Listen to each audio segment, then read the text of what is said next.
25 साल के हो सकता हो, बुरा नहीं मानना आप, हो सकता हो मैं भी हुआ हूँ, आप किसी गरीब घर में पैदा हुए हो, इसमें आपकी कोई गलती नहीं। मैं भी एक गरीब घर में पैदा हुआ, इसमें मेरी कोई गलती नहीं। पर यदि मैं उस गरीब घर में उस गरीबी के साथ ही मर जाऊंगा तो वहां मेरी गलती है। मैंने जीवन में कुछ नहीं किया। जिन माँ बाप ने मुझे उंगली पकड़ के चलना सिखाया, जिस माँ बाप ने मेरे लिए सब कुछ किया, बुढ़ापे में मैं उनको वो सुख नहीं दे पाया। आप नहीं चाहते बेटा कि जिस दिन आप 25 साल के 26 साल के हो, उस टाइम आपकी माताश्री अच्छे कपड़े पहने, उस दिन आपकी माताश्री एक अच्छी गाड़ी से चले, अच्छे सुख सुविधा उनको मिले, घर में आप एक इन्वर्टर लगवा पाओ कम से कम अपने, कि लाइट जाए तो पंखा चल पाए, माताश्री आपकी गर्मी में ना बैठे। आप अपने पिताजी के लिए एक बेल्ट खरीद पाओ, क्योंकि वो बिना बेल्ट के कई बार आपने देखा होगा पैंट ऐसे ही पहन लेते हैं, एक बेल्ट तक नहीं खरीदते अपने लिए। मैंने ऐसे बापों को देखा है जो रस्सी बांध लेते हैं पैंट में, बेल्ट की जगह, कि कोई बात नहीं, और उसके ऊपर शर्ट से ऐसे ढक लेते हैं किसी को दिखाई ना पड़े। अब आप उस उम्र के हो गए हो कि माँ बाप आपको अब थप्पड़ नहीं मारते, अब ताने देते हैं। इसका मतलब अब समय आ गया है कि आपको अपने जिंदगी की बागडोर खुद से संभालनी होगी। और यदि आपको अपनी माथों की लकीरों को बदलना है तो उसका एक ही रास्ता है, कड़ी मेहनत। मेरी सारी दुआएं, सारी विशेष आपके साथ है, हमेशा आपके साथ रहेगी। अगर बेटा आपको लग रहा है ना कि आपकी जिंदगी बदलने के लिए कोई एक व्यक्ति आएगा, कोई एक समय आएगा, कुछ ऐसा होगा कि आपकी जिंदगी बदल जाएगी, तो आप इस दुनिया के सबसे बड़े मूर्ख हो। जिस इंसान को भी लगता है ना कि उसकी जिंदगी कोई और बदलने वाला है, उस इंसान ने कभी आईना नहीं देखा है। आपकी जिंदगी सिर्फ एक व्यक्ति बदल सकता है, आप खुद। शीशे के सामने खड़े होना इस सेशन के बाद जाके, खुद से सवाल करना कि आपके जीवन का कंट्रोल किसके पास है। खुद से सवाल करना कि 24 साल की उम्र में आप अपने घर वालों को सुख सुविधा देना चाहते हो, या 24 साल की उम्र में आप फिर से इन्हीं कंपटीशन में फंसे रहना चाहते हो। इस सेशन खत्म होने के बाद आज आप फिर से अपना टाइम t=0 लगाएंगे, अपनी ज़िंदगी को फिर से शुरू करेंगे। आपके अतीत में जो गलतियां हुई उनको अब आगे नहीं दोहराएंगे, और अतीत के बोझ को लेके हम आगे नहीं बढ़ेंगे, क्योंकि वो हमें हमारा भविष्य सुधारने में मदद नहीं करने वाला। आज अपने भगवान से आप एक बार बात करेंगे, हाथ जोड़ेंगे, जिस भी तरह से आप प्रेयर करते हैं वो प्रेयर करेंगे, अपने माता पिता के पास जाएंगे, क्योंकि वो हमेशा चाहते हैं कि आप सफल हो। पर अब यही एक बात है, जितने बच्चे आपने देखा है कॉम्पिटिटिव एग्जाम निकालते हैं, उन सभी के माता पिता ये चाहते हैं कि उनका बच्चा जरूर से सफल हो।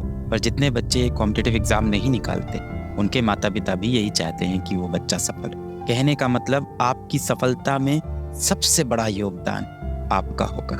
सब कहने की बातें हैं कि माता पिता का सहयोग बहुत जरूरी है, दोस्तों का सहयोग बहुत जरूरी है, हालातों का सहयोग बहुत जरूरी। अगर अपनी जिंदगी कोई बदल सकता है तो वो आईने में जो इंसान दिख रहा है वही है। जो इंसान जीवन में सफल है उसके माता पिता भी चाहते थे कि वो सफल हो, और जो असफल हुआ उसके माता पिता भी यही चाहते थे कि वो सफल। तो सभी के माता पिता चाहते हैं हम सफल हो, पर जीवन में सफल वही व्यक्ति होगा जो खुद से मेहनत करे। ये सब कहने की बातें हैं कि माता पिता का आशीर्वाद था तो मैं सफल हुआ, दोस्तों का साथ था तो मैं सफल हुआ, अच्छे शिक्षक मिल गए तो मैं सफल हुआ।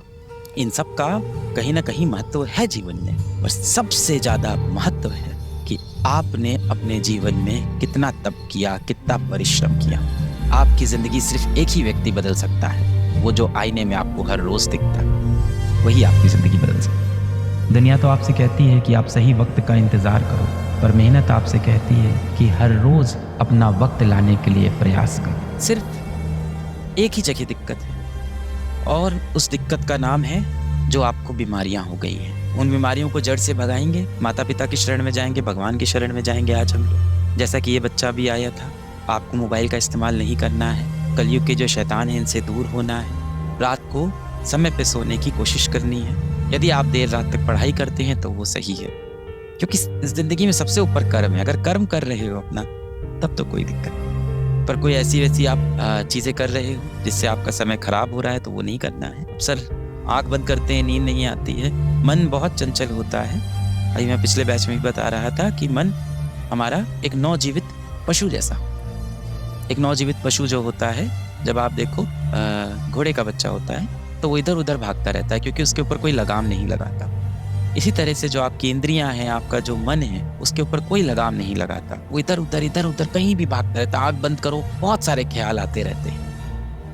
अब आपके पास जीवन में बहुत सारे पैसे नहीं है, कहीं ना कहीं हो सकता हो आपके पिताजी भी इतने सारे पैसे जिंदगी में नहीं कमा पाए, और ये सच है। पर हाँ, आपकी परवरिश में उन्होंने जो कर सकते थे उन्होंने बेस्ट किया।